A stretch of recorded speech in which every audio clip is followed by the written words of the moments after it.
یو ځوان بیروزګاره و. یو ورځ انټرنیټ کې په سایټونو ګرځېدو تر څو یې لوڅو فلمونو سایټ باندې سترګې ولګېدې. پکې کښته پورته شو. ځان یې د ایمیل له لارې د څو روپو په بدل کې په دې سایټ کې راجستر کړ. په اونۍ کې به ورته یو وار ایمیل راغی او د لسګونو فلمونو لینکونه به یې ترلاسه کړل. دا کار د ځوان عادت وګرځېد او پرې روږدی شو. بله ورځ یې خپلو ملګرو ته کیسه وکړه چې هره اونۍ مې ایمیل ته د لسګونو فلمونو لینکونه راځي او د بلې اونۍ تر پایه د همدغو فلمونو په لیدلو بوخت یم. ملګري یې حیران شول او ورته یې کړه چې موږ ته یې هم چل راوښایه. هلک وویل ایمیلونه مو راکړئ، زه به یې په وړیا ډول تاسو ته فاروارډوم. ملګرو خپل ایمیلونه ورکړل. ځوان داسې سیستم جوړ کړی و چې کله به ورته ایمیل راغی په اتومات ډول به یې ملګرو ته هم ورتلو.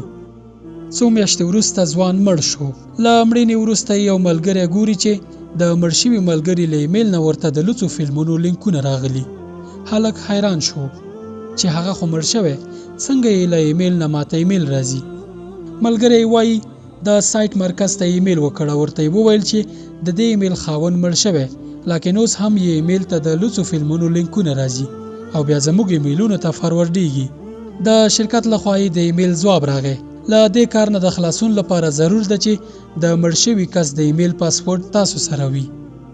ملګری وایي هر څه کوښښ چې یې وکړ نتیجه یې منفي وه. اوس فکر وکړئ د هغه هلک به څه حال وي.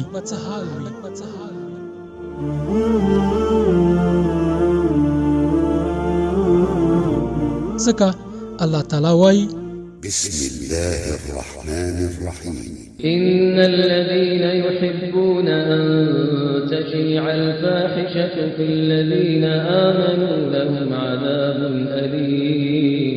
لهم عذاب أليم في الدنيا والآخرة والله يعلم وأنتم لا تعلمون. إن الذين يحبون أن تشيع الفاحشة في الذين آمنوا لهم عذاب أليم في الدنيا والآخرة والله يعلم وأنتم لا تعلمون.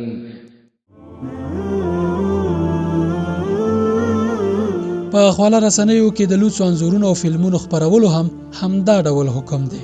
که غواړئ چې په آخرت کې له عذاب نه وژغورل شئ د فحشا له خپرولو ډډه وکړئ.